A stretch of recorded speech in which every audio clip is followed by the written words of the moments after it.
How to access your email account from cPanel Webmail. Webmail allows you to access your email account through an internet browser. In the address bar of your internet browser, type https://example.com/webmail.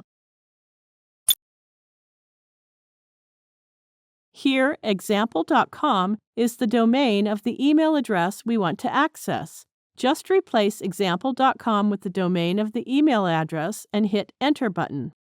Now enter the email address and password.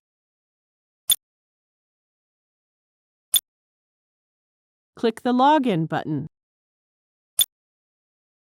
You can click to check this box so that you can directly open the inbox next time you log in. Now click the Open button.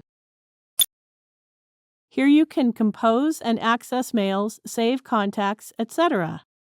You now know how to access your email account from cPanel Webmail. Thank you for watching.